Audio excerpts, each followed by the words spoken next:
Hi friends, आप सभी का हमारे चैनल में स्वागत है।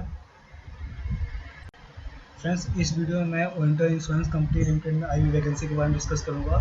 साथ ही साथ इसकी क्या क्वालिफिकेशन है, एज क्या क्राइटेरिया है, क्या फ़ी है और इसका क्या एग्ज़ाम का सिलेबस है। ये सारी चीज़ मैं इस वीडियो में डिस्कस करूंगा।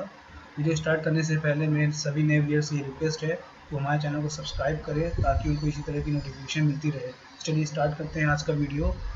देखिए, इम्पॉर्टेंट डेट की अगर हम इसमें बात करें विंटर इंश्योरेंस बैंक में, तो इसकी जो इम्पोर्टेंट डेट है वो आपका ऑनलाइन रजिस्ट्रेशन जो है स्टार्ट हो रहा है 18 अगस्त 2017 से। और इसकी जो लास्ट डेट है फॉर्म की ऑनलाइन फ़ी पेमेंट की वो है 15 सितंबर 2017।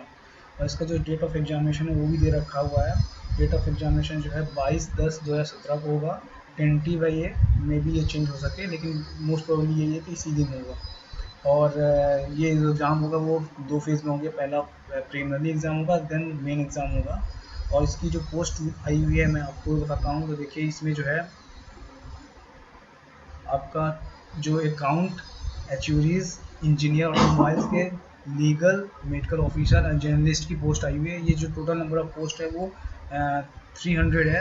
और अगर एससी की बात करें तो 44 पोस्ट है, एससी कैंडिडेट के लिए 21 पोस्ट, ओबीसी के लिए 77 और जनरल्स के लिए 158 का ये फॉर्म है। ठीक है। और जो इसमें जर्नलिस्ट की पोस्ट है सबसे ज़्यादा है 223 की। तो चलिए मैं आपको अब बताता हूँ कि क्या इसकी एलिजिबिलिटी क्राइटेरिया है।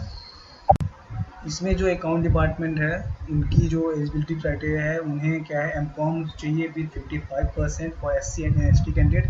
और अदर जो जनरल कैंडिडेट है, ओबीसी कैंडिडेट है, उनको 60% चाहिए एम.कॉम में, या फिर वो चार्टर्ड अकाउंट की डिग्री हो, या फिर कॉस्ट ऑफ मैनेजमेंट अकाउंट से उनका सर्टिफिकेशन हो, उन्होंने वर्क कर रखा हो।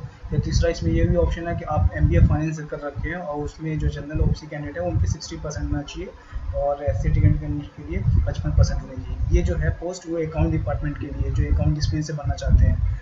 अगर हम बात करें ये जूडीज के लिए, तो देखिए इसमें इसकी जो एलिजिबिलिटी क्राइटेरिया है वो ग्रेजुएट विद 55%। देखिए एस सी कैंडिडेट के लिए 55% चाहिए और जनरल ओबीसी कैंडिडेट के लिए 60% चाहिए।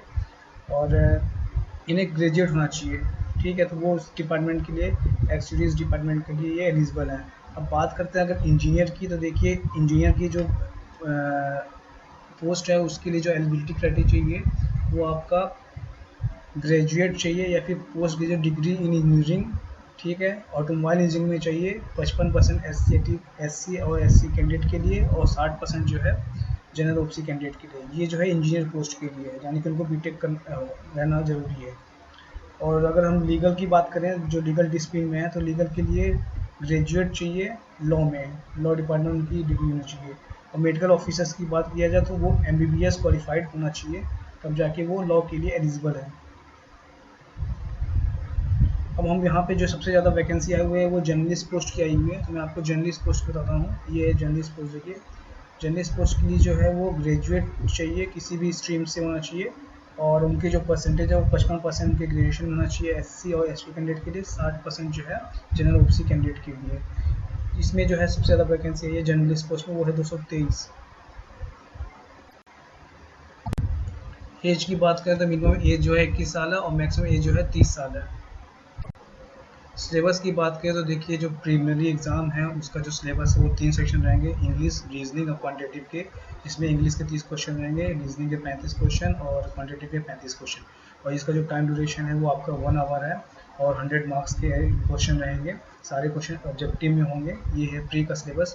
अगर मेन का सिलेबस की बात की जाए तो देखिए, मेन का जो सिलेबस है वो आपका मेन के सिलेबस में जो है वो भी ऑब्जेक्टिव बेसिस का होगा, लेकिन इसमें जो है 200 मार्क्स का होगा। इसके बाद आपका डिस्ट्रक्टिव टेस्ट होगा जो 30 मार्क्स का होगा, साथ ही साथ होगा, मेन एग्ज़ाम में ही होगा। ठीक है। और इसकी जो सिलेबस है मेन एग्ज़ाम का, तो देखिए जर्नलिस्ट पोस्ट के लिए जो है reasoning ability, English language, general awareness and quantitative, 4 section रहेंगे जो 50-50 के क्वेश्चन रहेंगे, 200 नंबर का और 2 घंटे का ये पेपर है। और स्पेशलिस्ट की बात की जाए तो इसमें 5 सेक्शन रहेंगे, जिसमें से reasoning, English, general awareness, quantitative aptitude और प्रोफेशनल लैंग्वेज जो है उनकी वो रहेगी। इसके भी 200 क्वेश्चन रहेंगे। और जो डिस्ट्रक्टिव टेस्ट की बात करें, जो तीसरा टेस्ट है वो काफ़ी इंपॉर्टेंट है। इसमें आपको लेटर राइटिंग लिखना पड़ेगा, इसमें लेटर राइटिंग है और एशे जो है 20 मार्क्स का है, यानी कि टोटल मार्क्स का जो है ये 30 मार्क्स का है और 30 मिनट का, आधे घंटे का पेपर है। डिस्ट्रक्टिव टेस्ट ये आपका ऑनलाइन मोड होगा। डिस्ट्रक्टिव टेस्ट भी आपको जब आप मेंस की एग्ज़ाम दे देंगे उसी के साथ साथ ये आपको आधे घंटे का एग्ज़ाम जो होगा नेक्स्ट होगा। एप्लीकेशन फ़ी की बात करें तो देखिए SC और ST कैंडिडेट के लिए 100 रुपये का फॉर्म है और जनरल OBC कैंडिडेट के लिए 600 रुपये का ये फॉर्म है। इस फॉर्म को फिलअप करने के लिए आप ये www.orientalinsurance.org.in में जाके वहाँ से आप इस फॉर्म को फिलअप कर सकते हैं। सो फ्रेंड, ये थी ओरिएंटल इंश्योरेंस कॉर्पोरेशन बैंक में आई हुई वैकेंसी के बारे में। अगर आपको हमारे कोई क्वेरीज हो तो आप हमें कमेंट सेक्शन में लिख के बताएं, वहाँ पे हम आपको रिप्लाई करेंगे। और